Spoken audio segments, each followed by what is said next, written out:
We no longer talk to each other, we entertain each other. We don't exchange ideas, we exchange images. And we don't argue with propositions, we argue with good looks, celebrities, and commercials. Neil Postman wrote about this in his book, Amusing Ourselves to Death, in 1985, and I believe that argument is as relevant today as it was then. I work at the epicenter of entertainment, and I've seen firsthand how we're amusing ourselves to death. And I believe that's because we aren't connecting. We're hiding and retreating behind our devices. I've seen this in the way we have conversations about like the refugee situation, and also in my country with immigration and police brutality and Black Lives Matter. There's a loss of compassion. And I believe that's because we've become deficient or lazy in being able to strengthen one of our most important muscles. So that's why today I'm here before you, not just as a content creator, but as your personal trainer. So you may have heard of 10-minute abs, but over the next 10 minutes, I'm going to be activating and strengthening your other core, who you are, your most important core. And there lies your most important muscle, your empathy muscle. Empathy is the ability to feel what someone else is feeling. And when you're empathetic, you're truly alive, because our main purpose is to be seen and to feel like we belong. And empathy is what fuels all social movements. And emotional intelligence is one of the most important skills for success today. And at the heart of emotional intelligence is your empathy muscle. So let's get strengthening. Let's get started. So for our first exercise, I'm asking everyone to stand.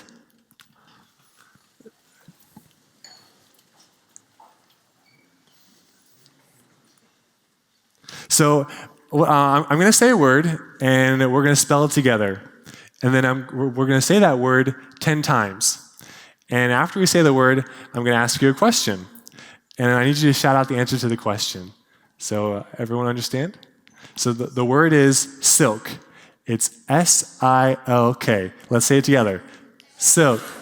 S-I-L-K. Amazing. Silk. Let's spell it again. Amazing. Okay, cool. Let's say it 10 times. Silk, silk, silk, silk, silk, silk, silk, silk, silk, silk. What do cows drink? Okay, raise your hand if you said milk.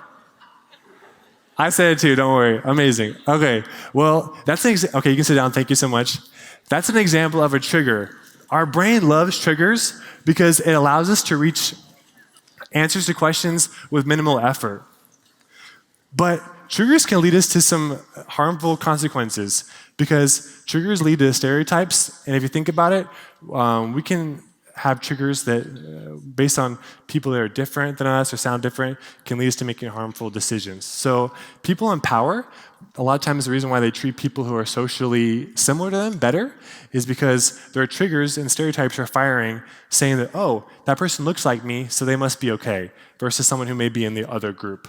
But how we combat triggers and stereotypes is through stories. Stories have the power for us to see people and things from another perspective. And stories allow us to get directly to the source. We are biologically wired for story. If you don't believe me, let's do our next exercise. Put your hand over your heart. Okay, do you feel it beating? So if we were to draw out your heartbeat, it looks very similar to the arc of a story. So you have an opening, rising action, climax, falling action, and a resolution. Ba-boom, ba-boom, ba-boom. So we're living a story.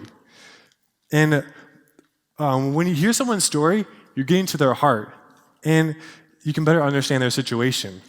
We remember our lives as stories and not as data. So understanding the rules of storytelling will be able to help us develop better our empathy muscle. In every story, the protagonist or the hero has a clear want or desire. And that's what allows us to connect with them and empathize with them, is when we know what their want is. And so I started thinking about my life as a story. And how the people around me are characters in the story. And every protagonist begins with an inciting incident, a call to adventure, where the hero is faced with a challenge and a conflict that they must overcome in order to begin their adventure. So my inciting incident was in the 3rd grade, and I experienced a blue-eyed, brown-eyed experiment that Jane Elliott created. So we were all classified in our class by eye color, and we were inferior or superior solely based on the color of our eyes. So it was blue-eyed day, and I was sitting in the back of the classroom. I was pretty upset because we were watching a movie, and I couldn't see the movie because I was in the back. But the movie was about Ruby Bridges, and Ruby is the true story of her is a 6-year-old black girl who in 1960 was the first to be integrated into an all-white school in New Orleans. And by the end of the movie, I started tearing up because I could feel her joy. I could feel the joy she felt when she hugged a white student, and she felt like she belonged, that finally this school was a place where she can make friends. And that was so powerful for me. I wanted everyone to feel that the same way that I felt, because it allowed me to connect with someone I never met before and someone who was very different than I was. And I realized the power that film had to deliver that message. In that moment, my body was activating mirror neurons. If I'm observing you, the same neurons are activating in my brain as if I'm experiencing that myself. That's one of the reasons why in Hollywood I work with a lot of dancers, because dance is such an emotional experience. You can physically, your neurons are activating when you watch someone move as if you're doing it yourself. And art has the power to transform our moral imagination and shape our worldview.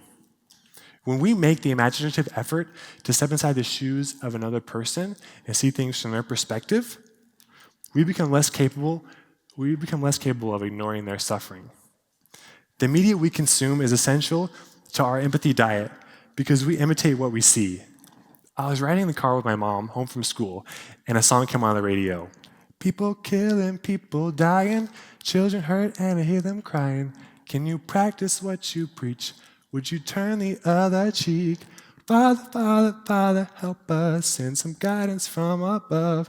People got me questioning, where is the love? I was like, whoa, what is that song? And so I'd never heard that before. And so I was scribbling down the lyrics as fast as I could because these are the days before apps and Shazam, so I had to figure it out. And so, but luckily I was able to find out the song was Where is the Love by the Black Eyed Peas, and that group infuses empathy into their work.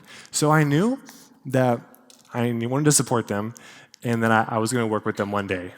And at the same time, my 8th grade teacher, she created a capstone assignment. So we had to put together a portfolio of all the work that we had made that year and also include works from other artists that inspired us. So naturally, after I heard that song, I included the lyrics to Where's Love in my portfolio because it was a perfect example for me of pop culture with a conscience that I wanted to emulate in my work. In the hero's journey, an important next step for the protagonist is the meeting of a mentor. So think of Obi-Wan Kenobi in Star Wars, or Dumbledore in Harry Potter, or Gandalf in Lord of the Rings, or Rafiki in The Lion King. So, basically, the mentor gives the hero the supplies, knowledge, and confidence required to overcome her fear and face her adventure. So I knew on my quest to spread empathy through media, I needed to enter a new world and find a mentor. So I moved to Hollywood, and with the help of some amazing friends, I began working at The Future, will.i.am's creative compound. And The Future became my Oz. It was a place where I was able to cultivate my skills as a content creator and develop content that would impact culture. And will.i.am became my Rafiki. He was my mentor.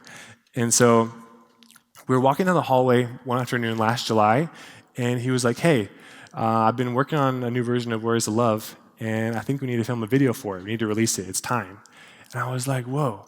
All the dots in my life, I was connecting. And I was like, I saw that my story was making sense. So a big takeaway for me from the Where's the Love project was that empathy is a contagion.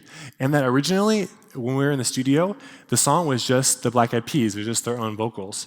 And it was cool, but he was like, something's missing. And so he started putting out the call to other artists. And luckily, Justin Timberlake came back, and it was amazing because as we were empathetic and showing people the project, it became viral, and that they started coming exponentially. So it went from just Black Eyed Peas to Black Eyed Peas featuring the world. The challenge is to hook an audience, to gain their attention, reward that attention, and then move someone to act. In my experience, it's pretty easy to entertain someone. You can make a cat video, or you can do a lot of different things, but it's easy to entertain someone. I mean, we love cat videos, they're great. But what's difficult is that you have to be able to move someone to act. And it's tough when someone is empathetically deficient because they're not willing to care about someone else's feelings.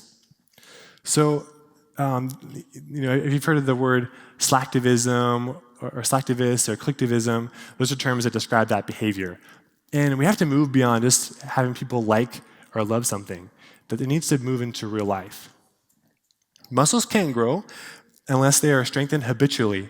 So consuming media that is inspirational or empathetic is essential. The natural result of an empathetic heart is to advocate. The rising action is a series of events where the hero prepares for their big moment.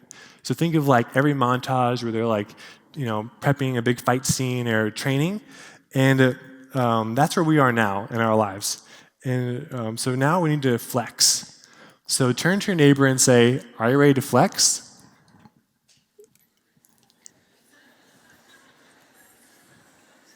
Amazing, amazing. I love the community we're building. This is great. Okay.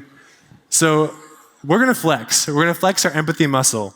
And to do that, we need to focus and observe others, listen to understand, expand your circle, and experience someone else's life.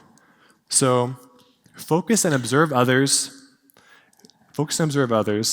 listen to understand, expand your circle, and experience someone else's life.